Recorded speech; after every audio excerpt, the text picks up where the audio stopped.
11 अक्टूबर 2025। ओम शांति। आज की साकार मुरली। बाप दादा कहते हैं, मीठे बच्चे, तुम्हारा फर्ज है सबको स्थायी सुख और शांति का रास्ता बताना। शांति में रहो और शांति की बख्शीश इनाम दो। प्रश्न, किस गुह्य राज को समझने के लिए बेहद की बुद्धि चाहिए? उत्तर, ड्रामा की जो सीन जिस समय चलनी है उस समय ही चलेगी। इसकी एक्यूरेट आयु है। बाप भी अपने एक्यूरेट टाइम पर आते हैं। इसमें एक सेकेंड का भी फर्क नहीं पड़ सकता है। पूरे 5000 वर्ष के बाद बाप आकर प्रवेश करते हैं। यह गुह्य राज समझने के लिए बेहद की बुद्धि चाहिए। गीत, बदल जाए दुनिया न बदलेंगे हम। ओम शांति। रूहानी बच्चों प्रति रूहानी बाप बैठ समझाते हैं। बच्चों को रास्ता बताते हैं शांतिधाम और सुखधाम का। इस समय सब मनुष्य विश्व में शांति चाहते हैं। हर एक इंडिविजुअल भी चाहते हैं और विश्व में भी शांति चाहते हैं। हर एक कहते हैं मन की शांति चाहिए। अब वह भी कहाँ से मिल सकती है? शांति का सागर तो बाप ही है जिससे वर्षा मिल सकता है। इंडिविजुअल भी मिलता है, होलसेल भी मिलता है, यानी सबको मिलता है। जो बच्चे पढ़ते हैं समझ सकते हैं हम शांति का वर्षा लेने अपना भी पुरुषार्थ करते हैं, औरों को रास्ता बताते हैं। विश्व में शांति तो होनी ही है, चाहे कोई वर्षा लेने आए वा न आए। बच्चों का फर्ज है सब बच्चों को शांति देना है। यह समझ नहीं सकते 2 से 4 को वर्षा मिलने से क्या होगा। कोई को रास्ता बताया जाता है, परंतु निश्चय न होने कारण दूसरों को आप समान बना नहीं सकते। जो निश्चय बुद्धि है वह समझते हैं बाबा से हमको वर मिल रहा है। वरदान देते हैं ना, आयुष्मान भव, धनवान भव भी कहते हैं। सिर्फ कहने से तो आशीर्वाद नहीं मिल सकती। आशीर्वाद मांगते हैं तो उनको समझाया जाता है तुमको शांति चाहिए तो ऐसे पुरुषार्थ करो, मेहनत से सब कुछ मिलेगा। भक्ति मार्ग में कितनी आशीर्वाद लेते हैं। माँ, बाप, टीचर, गुरु आदि सबसे मांगते हैं हम सुखी और शांत रहें, परंतु रह नहीं सकते क्योंकि इतने ढेर मनुष्य हैं, उनको सुख शांति मिल कैसे सकती। गाते भी है शांति देवा। बुद्धि में आता है हे परमपिता परमात्मा हमको शांति की बख्शीश करो। वास्तव में बख्शीश उसको कहा जाता है जो चीज उठाकर देवें। कहेंगे यह तुमको बख्शीश है, इनाम है। बाप कहते हैं बख्शीश कोई कितनी भी करते हैं, धन की, मकान की, कपड़े आदि की करते हैं, वह हुआ दान पुण्य अल्पकाल के लिए। मनुष्य को देते हैं। साहूकार गरीब को अथवा साहूकार को देते आए हैं। परंतु यह तो है शांति और सुख स्थायी। यहाँ तो कोई एक जन्म के लिए भी सुख शांति नहीं दे सकते क्योंकि उनके पास है ही नहीं। देने वाला एक ही बाप है। उनको सुख शांति पवित्रता का सागर कहा जाता है। ऊंचते ऊंच भगवान की ही महिमा गाई जाती है। समझते हैं उनसे ही शांति मिलेगी।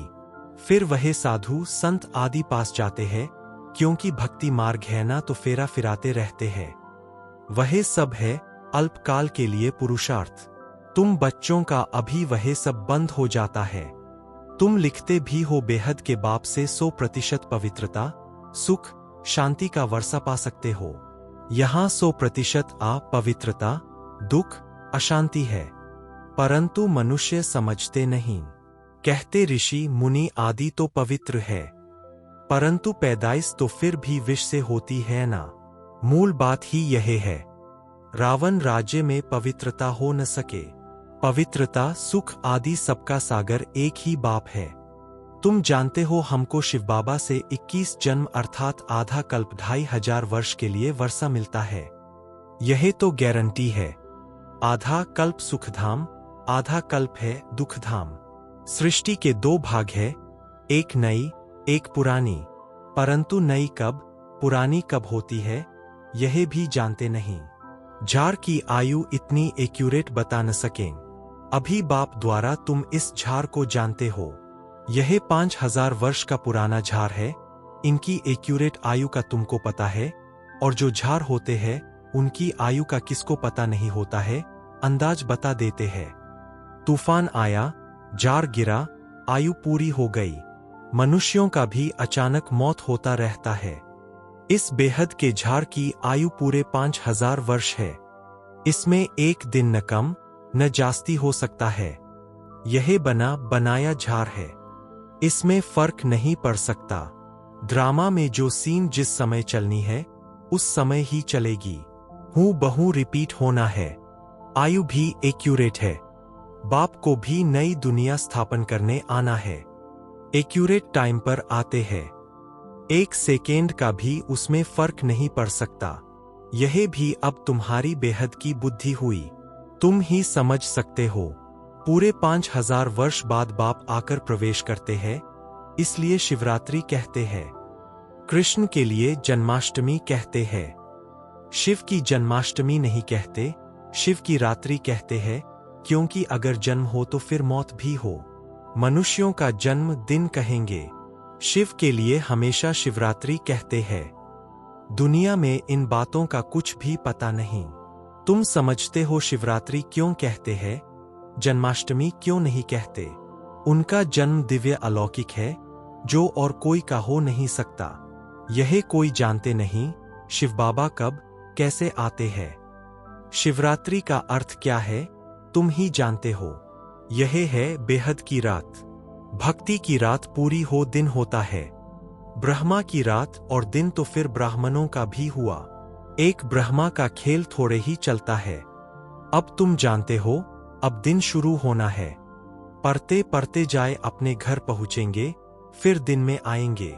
आधा कल्प दिन और आधा कल्प रात गाई जाती है, परंतु किसकी भी बुद्धि में नहीं आता। वो लोग तो कहेंगे कि कलयुग की आयु 40,000 वर्ष बाकी है, सतयुग की लाखों वर्ष है, फिर आधा आधा का हिसाब ठहरता नहीं। कल्प की आयु को कोई भी जानते नहीं। तुम सारे विश्व के आदि मध्य अंत को जानते हो।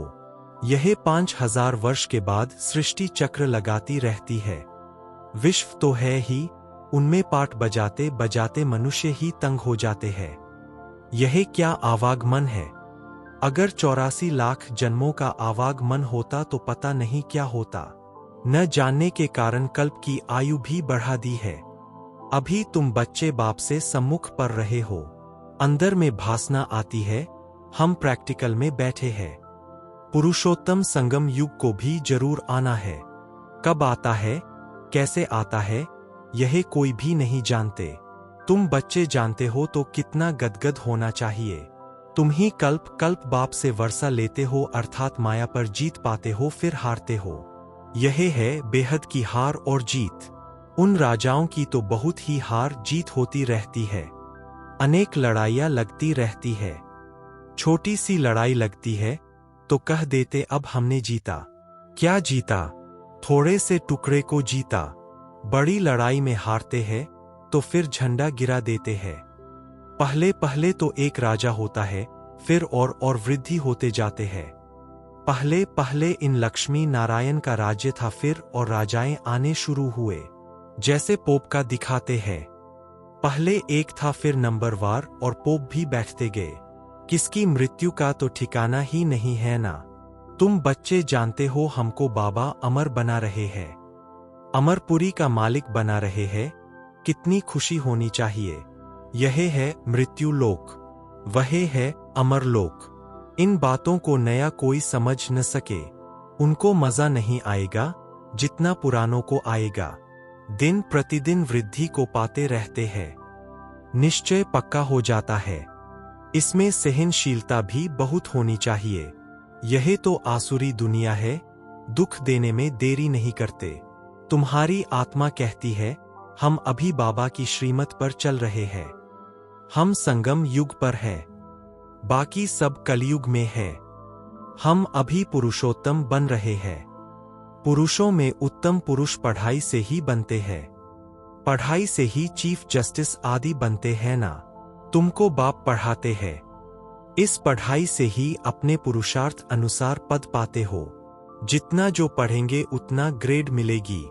इसमें राजाई की ग्रेड है, वैसे उस पढ़ाई में राजाई की ग्रेड नहीं होती है।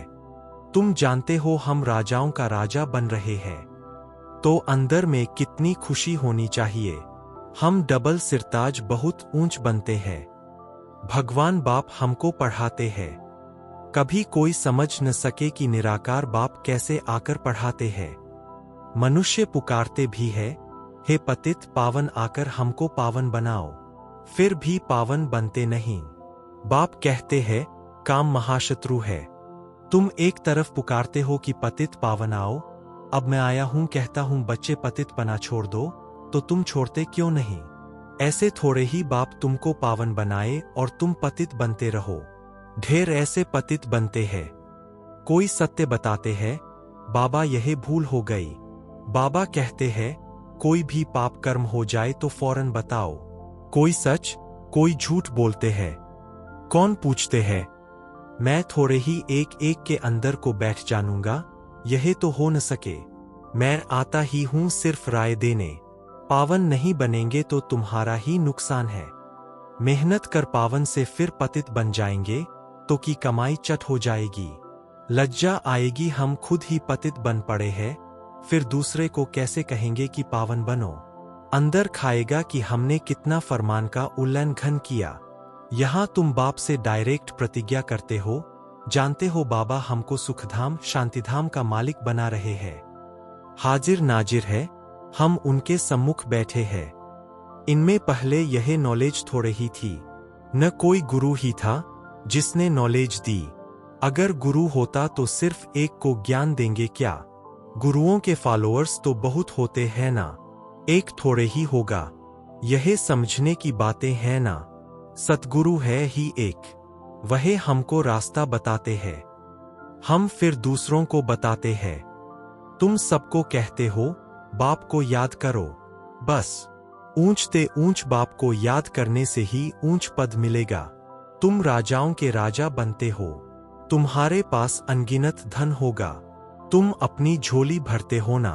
तुम जानते हो बाबा हमारी झोली खूब भर रहे हैं।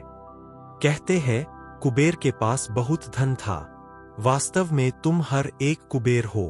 तुमको वैकुंठ रूपी खजाना मिल जाता है। खुदा दोस्त की भी कहानी है। उनको जो पहले मिलता था उसको एक दिन के लिए बादशाही देते थे। यह सब दृष्टांत है। अल्लाह माना बाप, वह अवलदीन रचता है, फिर साक्षात्कार हो जाता है। तुम जानते हो बरोबर हम योगबल से विश्व की बादशाही लेते हैं। अच्छा, मीठे मीठे सिकी लधे बच्चों प्रति मात पिता बाप दादा का याद प्यार और गुड मॉर्निंग। रूहानी बाप की रूहानी बच्चों को नमस्ते। धारणा के लिए मुख्य सार। 1. इस आसुरी दुनिया में बहुत बहुत सहनशील बनकर रहना है। कोई गाली दे, दुख दे तो भी सहन करना है। बाप की श्रीमत कभी नहीं छोड़नी है। 2. डायरेक्ट बाप ने पावन बनने का फरमान किया है, इसलिए कभी भी पतित नहीं बनना है। कभी कोई पाप हो तो छिपाना नहीं है। वरदान, इकनामी और इकोनॉमी के पाठ द्वारा हलचल में भी अचल अडोल भव। समय प्रमाण वायुमंडल अशांति और हलचल का बढ़ता जा रहा है। ऐसे समय पर अचल अडोल रहने के लिए बुद्धि की लाइन बहुत क्लियर होनी चाहिए। इसके लिए समय प्रमाण टचिंग और कैचिंग पावर की आवश्यकता है। इसको बढ़ाने के लिए इकनामी और इकोनॉमी वाले बनो। इकनामी और इकोनॉमी करने वाले बच्चों की लाइन क्लियर होने के कारण बाप दादा के डायरेक्शन को सहज कैच कर हलचल में भी अचल अडोल रहते हैं। स्लोगन, स्थूल सूक्ष्म कामनाओं का त्याग करो तब किसी भी बात का सामना कर सकेंगे। अव्यक्त इशारे, स्वयं और सर्व के प्रति मनसा द्वारा योग की शक्तियों का प्रयोग करो। अभी मनसा की क्वालिटी को बढ़ाओ तो क्वालिटी वाली आत्माएं समीप आएंगी। इसमें डबल सेवा है, स्व की भी और दूसरों की भी। स्व के लिए अलग मेहनत नहीं करनी पड़ेगी। प्रारब्ध प्राप्त है, ऐसी स्थिति अनुभव होगी। इस समय की श्रेष्ठ प्रारब्ध है, सदा स्वयं सर्व प्राप्तियों से संपन्न रहना और संपन्न बनाना। अच्छा, ओम शांति।